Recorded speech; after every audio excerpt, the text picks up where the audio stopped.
Shalom dan selamat pagi kepada saudara-saudari yang dikasihi oleh Yesus Kristus. Tajuk renungan kita pada pagi ini ialah mereka membuatnya jelas.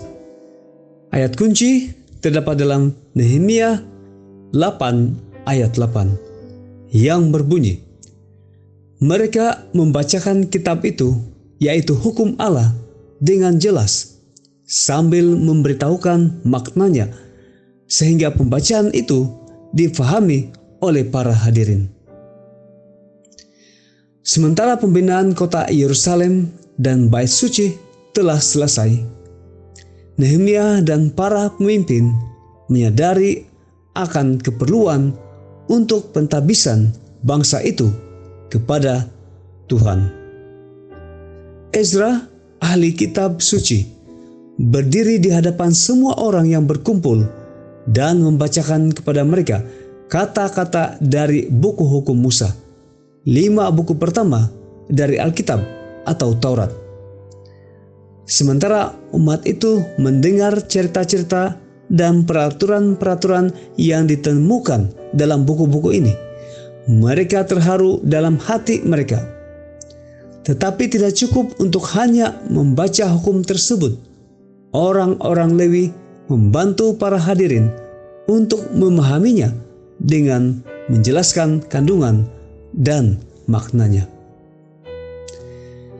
Saya menggalakkan pembacaan Alkitab secara pribadi dan di rumah setiap hari dan secara tetap. Saya mendorong setiap orang yang membaca sampai habis Alkitab mereka setiap tahun. Saya telah mengikuti amalan ini selama bertahun-tahun dan telah membaca seluruh Alkitab dan banyak versi serta terjemahan yang berbeza dalam 2 bahasa, dengan membaca satu section setiap hari dari setahun dengan hanya beberapa pengecualian, dan dengan melakukannya demikian telah memperkayakan hidup saya dan membuka jendela informasi, pengetahuan, dan iman yang saya mungkin tidak akan miliki jika saya berbuat sebaliknya. Walau bagaimanapun, selain membaca Alkitab, harus ada pembelajaran yang serius akan petikan-petikan, cerita-cerita, dan section-section yang dipilih dari Alkitab untuk pemahaman yang lebih mendalam. Juga untuk kebaktian keluarga setiap hari, sekurang-kurangnya satu bahagian daripada Alkitab harus dibaca dan dibincangkan. Ia tidak perlu sebuah huraian teologi yang panjang dan pembelajaran exegetikal sebuah petikan, tetapi sekurang-kurangnya sebuah perbolaan ringkas akan maknanya. Dennis Rennie, seorang konselor dan penulis Kristen, menasihatkan bahwa apabila kita membacakan Alkitab kepada anak-anak kita harus mengambil masa untuk berhenti dan menerangkan kata-kata serta ide-ide yang mereka mungkin mempunyai kesukaran untuk memahaminya. Jika perlu, kita boleh menghuraikan teks itu dengan kata-kata kita sendiri untuk memberikan mereka penjelasan yang mudah tentang apa yang ia katakan. Biarlah mereka menghentikan kamu dan bertanya jika mereka tidak memahami sesuatu. Membaca dan belajar Alkitab sebagai sebuah keluarga boleh menjadi sumber berkat yang besar. Tetapi kita perlu memastikan bahwa kita bukan sekadar membacanya sampai habis secepat yang mungkin, tanpa membantu setiap orang untuk memahami apa yang telah dibaca.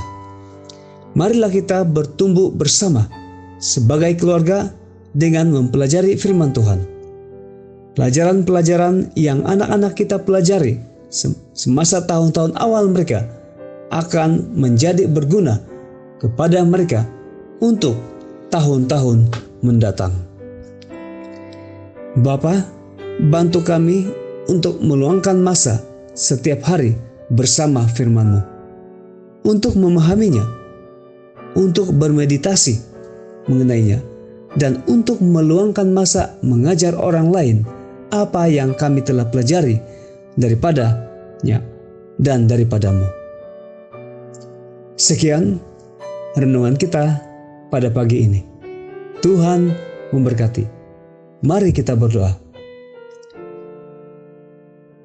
Tuhan yang penuh kuasa, penuh belas kasihan, pada saat ini kami tunduk di hadapan-Mu, memohon keampunan atas segala pelanggaran dosa yang kami lakukan. Pada saat ini kami bersyukur karena firman Tuhan yang menyentuh hati kami, tentang kami harus membaca Alkitab kami setiap hari, dari awal sehingga selesai.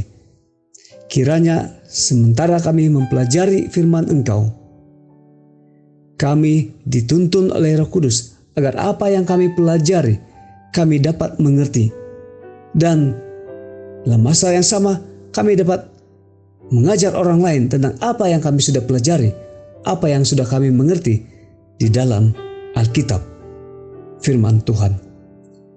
Terima kasih karena Kau sudah mendengar doa ini sesuai dengan kehendak-Mu.